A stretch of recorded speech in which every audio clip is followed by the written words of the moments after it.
bridge, the Siberian, right, into the U.S. and the Americas. So really, they're Asian. They're not native. They weren't here either.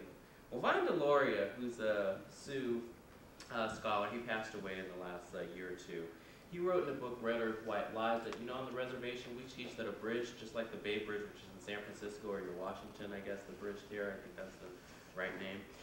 It goes both ways, doesn't it? Because you got to get in from this way and that way. So maybe those natives walked into that the other way, right? So it's a very interesting thing, but there's been this fascination, there's this dichotomy of how people think about natives, not just in the United States, but globally. So on the one hand, we have people who still think about natives as the noble person, right? The wise sage, because there's been this crisis in religious identity or spirituality, so everybody wants to go and be like an Indian. The Boy Scouts, for example, right, emerged because people were going out and trying to be like natives. Roosevelt, who helped start it, the first Roosevelt president, Theodore, they thought that, you know, well, people aren't, you know, men aren't men anymore. They need to go out into the wilderness, and how can we recover that? Let's be like the Indians. They started the Boy Scouts and go out and learn how to do all these things in the wilderness on their own.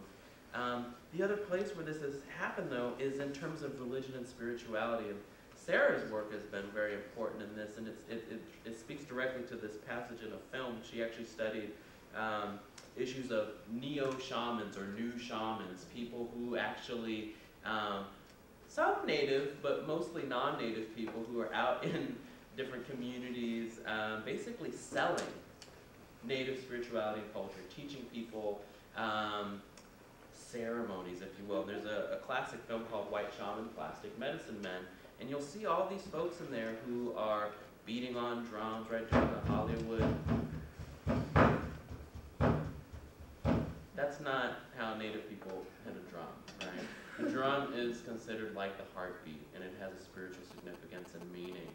And so it's a part of a life cycle. You don't separate and have your church over here, and then your job there, and then this thing there. Everything is integrated. Your church is here, and it's there, and it's there, and it's outside. And that gets lost. And there's a great line or scene in that film, White Shaman, Plastic Medicine, where Charlie Hill, an Oneida comedian, he says, because some of the people, and he's like, why do they keep picking all these names? Because they'll say, some of the people, and they say, I'm not trying to be like the Indians. You know, Creator came down, this sparrow came and sat on my shoulder and told me I was an Indian in a former life and gave me my Indian name, which was Running Eagle. And he said, why do they have all these like very spiritual names, and why don't they have a name like Bloody Guts, you know? and then he says, when they say the line about I was Indian in a former life, he says, well, you know what, you're white now. And so it's interesting that people take on these identities and that there's not that exchange. It's okay to go in and learn about someone else's culture, whether you're a part of that or not. Like some of us might go and visit a synagogue or temple or a mosque or a Catholic church or something like that. If we're invited in, that's the key. You have to be invited, and you also have to be sharing something too. Giving something back, not just taking, right? And so sometimes there's that problem that people are just taking. And yet today, people in the Western world continue to exploit Native people, either by appropriating their culture through neo-shamanism, by testing nuclear weapons on reservations in the Southwest, or by dumping toxic materials within these communities. And there's an interesting example that is shown in some recent, well, not as recent, but some films that were done. It's a 3-set part called In the Light of Reverence, where they actually show sacred sites that one of them is a mountain, they call it Devil's Tower, and there's all these rock climbers who want to climb up this mountain, and they are hiking up it, and it's actually a sacred site to Native people there. And one of the things I talk about in my American Indian religion and philosophy class is what happens when things come into conflict. There was a American Indian Religious Freedom Act that was passed because of the activism of the folks at Alcatraz in 1978, and yet there's still people who will say, well, you can't stop people from climbing up this thing, even though it's been sacred to your people before there was anybody else here but your people, because now it's a part of a national park, and that's under federal law. Right, so there's all these conflicts that have to be negotiated and looked at. And so these are interesting things. And one of the things that I have tried to think about too is with the invisibility factor of natives is how to connect it to other issues. And so, how many of you saw the film Crash? Crash. How many thought it was a really good film about race relations? It's pretty decent. I mean, considering, you know, that for a Hollywood film and some of the different things that are there. And so, I remember that I wrote an article. There was a group of folks who put together a short anthology called Crash, looking at it from a critical perspective, because all these people are using the film to teach it in college classrooms.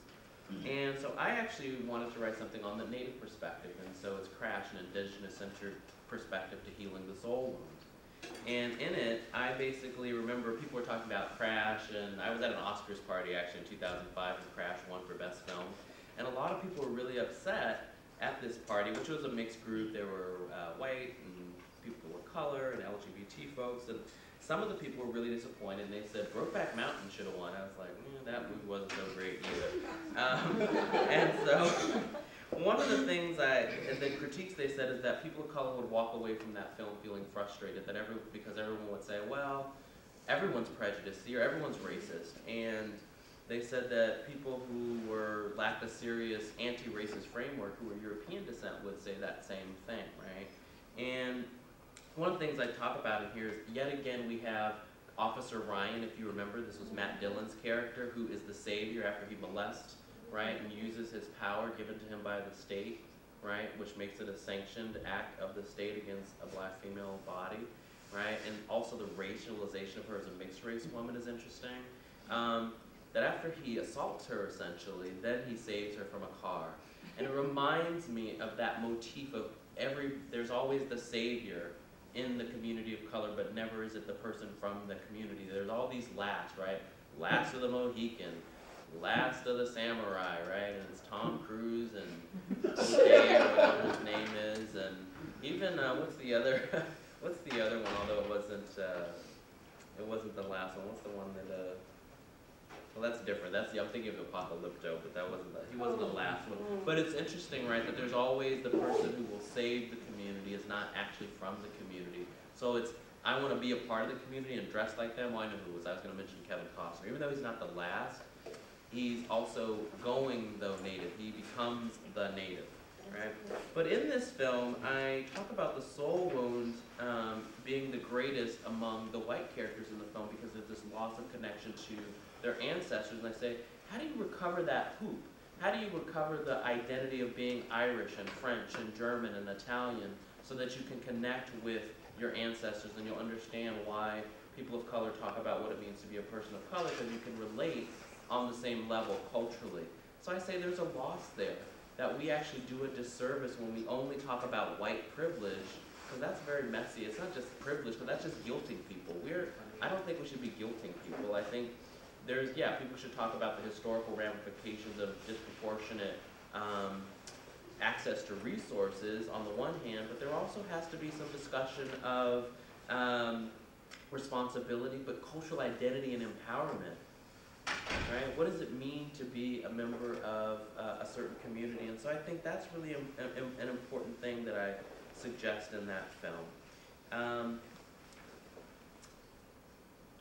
I think I want to go ahead and wrap things up here and say that today we need new images, right? We need new images that reflect our own cultural values and worldviews, and we have to do so without apology.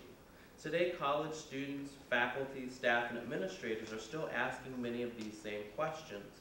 How do American Indian students, faculty, staff, and administrators negotiate Native identity in the 21st century, where we continue to be the targets of blatant discrimination policies, misrepresentation in popular culture, and severe challenges to our very survival?